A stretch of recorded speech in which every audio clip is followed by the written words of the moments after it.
Afternoon, lads. So, decided to get the old manager's board out to help you boys. Shows how committed I am to the group. Whoop, close the door. This is the lineup for Sunday against Fleet. There are quite a few changes to the group that played last week, and so there's going to be some differences there that we need to discuss. I'd like to get it done now before the game so we get plenty of warm-up time for the game.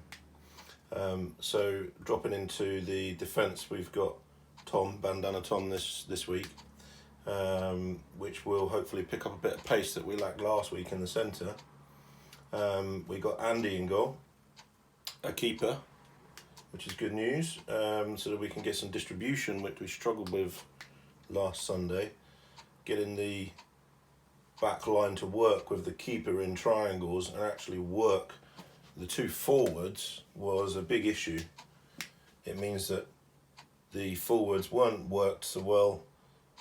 They had plenty of energy, and when coming forward at us they had every bit of gusto, and some of that should be taken away by the fact that they should be chasing the ball around in here, and we should be working in triangles and working with the keeper to wear them out a little bit. So with Tom there, with Andy there, I don't see why we can't do that. We've also pushed Ray forward for this Sunday starting lineup. Ray put in a good performance at the back there, but it's clear that he likes to get forward, so we'll have Ray in the midfield, and we've got James this week, James Way, who will drop in at right back. So going then on to the middle, in the midfield we'll have Ollie on the left again. I'd like to give Ollie a bit more time there to see if he can make an impression. Last Sunday, I think it was his first time playing that position and looked a little bit lost at times, but worked very hard. Tom and Nathan in the middle. From Tom and Nathan we'll be looking at a really strong defensive holding up play, plus getting Tom forward whenever we can, and we'll have Nathan dropping back in front of the back line when Tom's got forward.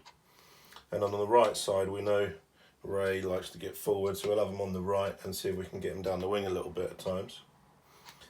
Up front we'll have Alex and James. Alex proved to me last week he is a striker. I didn't believe it, but apparently he can score, so fair play, he's earned his position there again.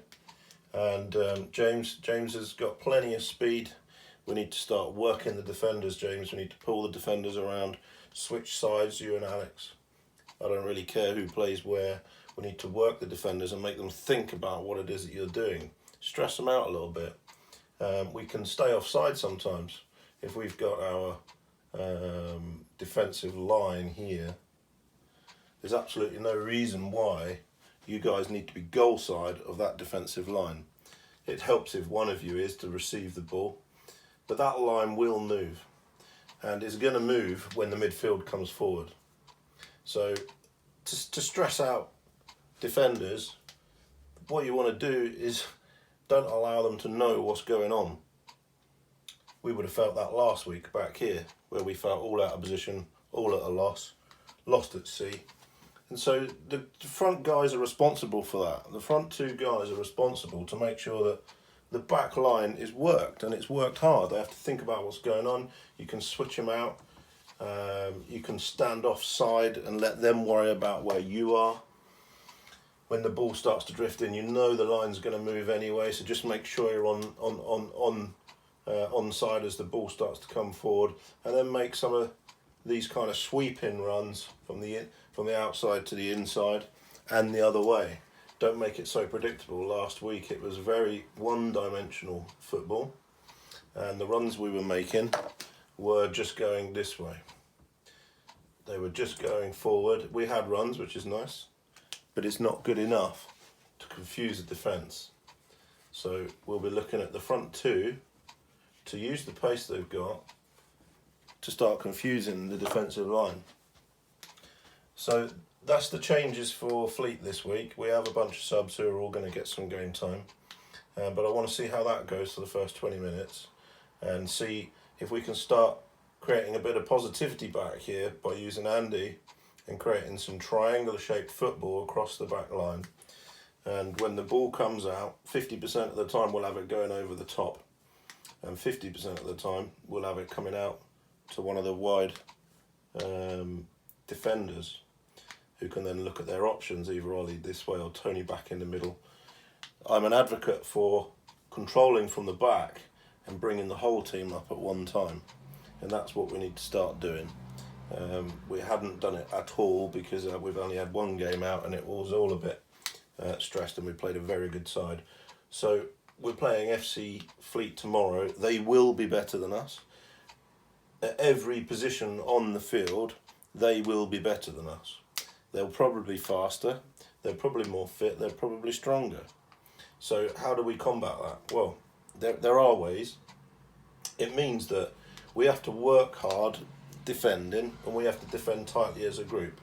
It also means that we have to work hard off the ball to ensure we're in a receiving position. So in a second I'll do another video and I'll explain that a little bit better. Very similar to our rondo work that we've been doing, only I don't see enough movement off the ball. Some of the people that do some nice movement off the ball, when they don't get the ball, they start sulking a little bit. So we need to avoid that, because that is just standard practice. You need to be getting into spaces, all of you. So yeah, I'll finish this video now because it's gone on a bit too long, and we'll look at some other bits in a second. Cheers.